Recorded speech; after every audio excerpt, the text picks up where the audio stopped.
Hi students, we have already discussed about what's an environmental impact assessment or EIA, why we need an EIA, objectives and benefits of EIA. Now, here in 6th module, we will study about the EIA procedure in detail. As you already know, EIA can be defined as the systematic examination of unintended consequences of a development project or program with the view to reduce or mitigate negative impacts and maximize on positive ones. And EIA is an important part of environmental policy and efforts to minimize the negative impacts of the project, initiatives, and planned investments on environmental resources such as biodiversity, water, forest, soil, and others. Over time, EIAs have moved from only including impacts on the natural environment toward integrating social and health impacts as well. So, the EIA process is an interdisciplinary procedure or multi step procedure to ensure that environmental considerations are included in decisions regarding projects that may impact the environment. Simply, we can say that the EIA process helps identify the possible environmental effects of a proposed activity and how those impacts can be mitigated. The purpose of EIA process is to inform decision makers and public of the environmental consequences of an implementing proposed project. The EIA document itself is a technical tool that identifies, predicts, and analyzes impacts on the physical environment as well as social, culture, and health impacts. And EIA should allow decision makers to understand a project's impact in all its phases. So, it should also allow the public and other stakeholders to present their views and inputs on the planned development. So, the information used in the EIA need to be based on good data, use accepted methodological approaches, and be summarized in plain language that is understandable for decision makers. It's important to note that EIA process does not guarantee that a project will be modified or rejected if the process reveals that there will be serious environmental impact. In some countries, a decision maker may in fact choose the most environmentally harmful alternative as long as the consequences are disclosed in this EIA. In other words, the EIA process ensures an informed decision but not necessarily an environmentally beneficial decision. So, the EIA does not end with granting a license to operate. It is critical that the approved practices and designs are followed during the project operations and constructions, and that ongoing monitoring is in place during the lifetime of the project. Depending on the EIA system, responsibility for producing an EIA will be assigned to one or two parties, the government agency or ministry or the project proponent. Anyway, the EIA process, while not uniform from country to country, generally consists of a set of procedures. Let's look into it. It starts with proposal identification, identifying or defining a project or activity. And after identification, we will screen the proposed project. In screening, we will decide whether EIA is required or not. If EIA is required, then we will move to the other steps: scoping, impact analysis, mitigation and impact management, we will make an EIA report and we will review it. After reviewing, we will come to a decision making point whether to approve the proposed project or to reject the proposed project. If approved, then we will implement the proposed project and we will monitor the proposed project, okay, while during implementation. If we rejected the proposed project, we can redesign it and we can resubmit it. So this is the general procedure steps included in an EIA. So we will now look into detail each steps. So the first step is identifying and defining the project or activity. So this step is to define a project and study all likely activities involved in its process so as to understand the range and reach of the project. Although this step may seem relatively simple, defining a project for the purpose of an EIA can become complex and even controversial. The goal of this step is to define the project with enough specificity to accurately determine the zone of possible impacts and to include the activities that are closely connected with the proposal so that the entire scope of environmental impacts is evaluated. So in this stage, a brief summary of the project is extremely helpful, and it should be clear and explicit and should list exactly what the development project entails it. So after identifying or defining the project, we will go to screening. So the screening process determines whether a particular project warrants preparation of an EIA. It is a process to decide whether an EIA is required or not. So it is generally determined by the size of the project and is sometimes based on the site specification information. Screening need to follow specific procedures often described in a legislation, so all projects follow the same process. The threshold requirements for an EIA vary from country to country. Some laws provide a list of types of activities or projects that will require an EIA. Others require an EIA for any project that may have a significant impact on the environment or for projects that exceeds a certain monetary value. In some cases, particularly if the possible impacts of a project are not known, a preliminary environmental assessment will be prepared to determine whether the project warrants an EIA. So, screening is done by the project developers, often using a set of criteria determined by the responsible agency. Screening criteria are based on scales of investment, types of development, location of development. It is important that screening should be done as early as possible in the development of the proposal, and it is also important that screening be applied systematically and consistently so that same decision would be reached if others did the screening. So the output from the screening process, this is one. The output from the screening process is often a document called Initial Environmental Examination or Evaluation, IEE, based on which the decision is taken whether an EIA is needed or not. Okay, now if needed, to what extent it is needed. So that is the output of the screening process. So think EIA is required. So if EIA is required, we will go to scoping.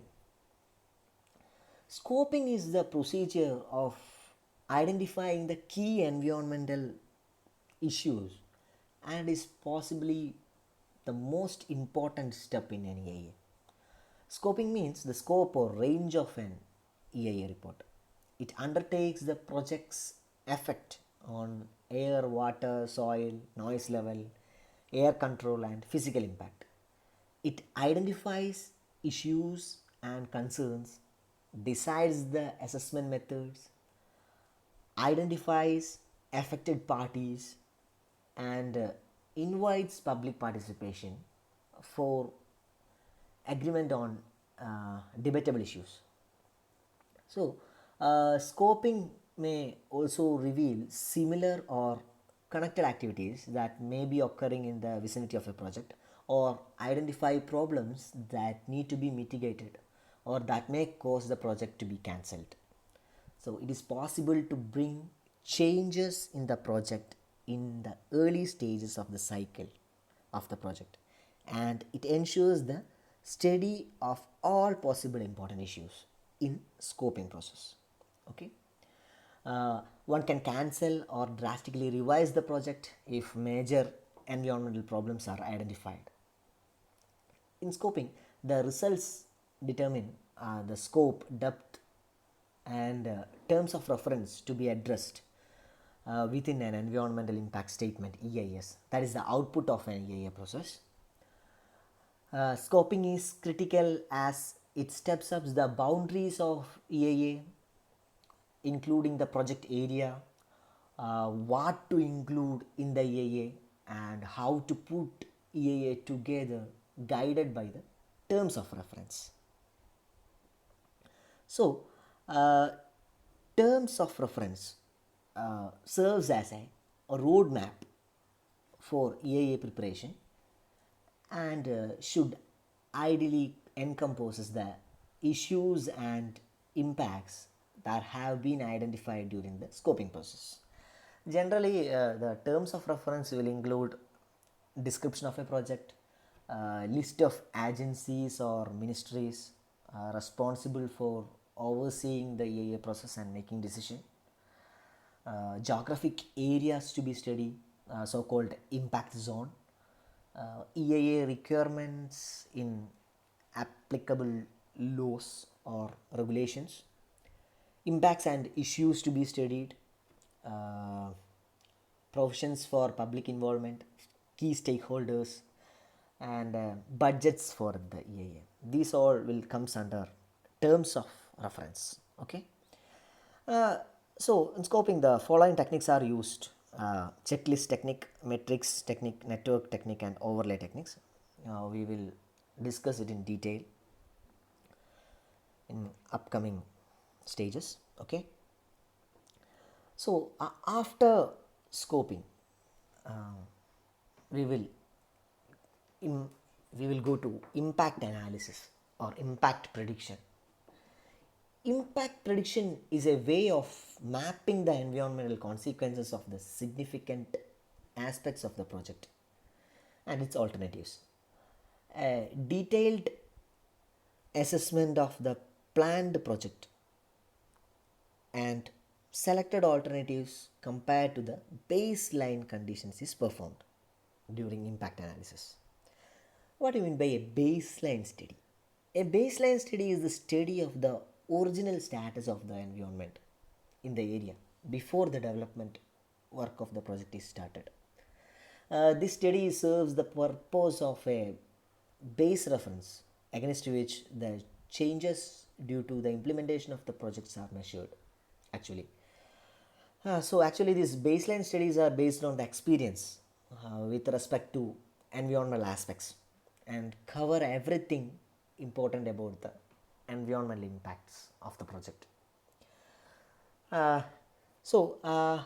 Prediction of impacts is both qualitative and quantitative. The scale and severity of an impact is determined by whether it is reversible or irreversible. That is an important point. This reversible identification of impacts would have been initiated in scoping stage itself, isn't it? So these initial identification may be confirmed and new ones are added when investigation reveals through impact analysis. So even duration of the impact is equally important. It may categorized as a short term, which is 3 to 9 years, medium term 10 to 20 years, and beyond 10 to 20 years it's long term. So duration of the impact is equally important to understand during impact analysis. So after impact analysis, we will get the mitigation and impact management. This stage includes recommended actions that can offset the adverse impacts of the project. This is done with the idea of studying the negative effects and improving the scope for the project benefits. Okay, that's how mitigation and impact management works. So in mitigation step, mitigation measures may be preventive, compensatory, or corrective. Preventive means public awareness programs, or compensatory means to reduce potential reactions. Corrective means putting into place devices and installations. Okay, so mitigations actions are critical of EIA process, as these actions aim to prevent adverse impacts from the planned project on the environment and people, making sure that those are unavoidable those that are unavoidable are maintained within acceptable levels. Okay, hope you understand that.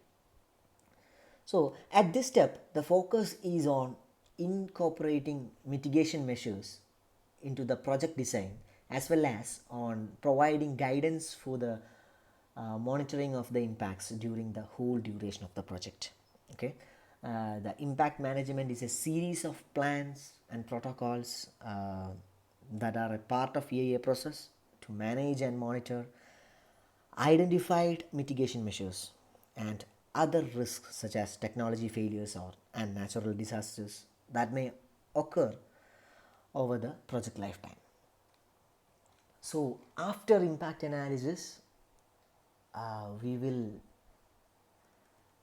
try to mitigate.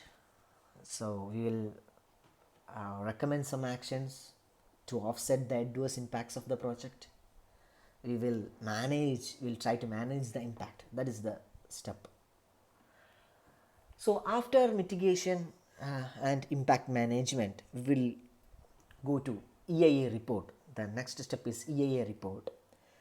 Actually, EIA report is the output of an EIA process, we can say that, because this is pulling the information together into a comprehensive report using terms of reference. We have already discussed what is terms of reference. An EIA report should be complete, easily understood, objective, and internally consistent. That is an important point. It should be complete and easily understood. So this step will ideally engage a wide range of technical specialists to evaluate baseline conditions, predict the likely impacts of the project, and design mitigation measures. Okay, these steps after reporting, after we make an EIA report, the final EIA will contain an appendix summarizing all the comments received from the public and other interested parties, and provides the response for those comments. Look at this. So you can see that public involvement is from scoping to review part, where public involvement typically occurs at this point. Okay, it may also occur at any other stage. So even in screening, sometimes public involvement occurs. That's it. Okay, from scoping to EIA report or review, up to that public involvement is there. So after the EIA report is completed, the review process is conducted by the responsible agencies. So EIA report is crucial. So it should be complete, easily understood, and internally consistent. That is important point when you look into EIA report. So let's, as I discussed, let's come to public hearing.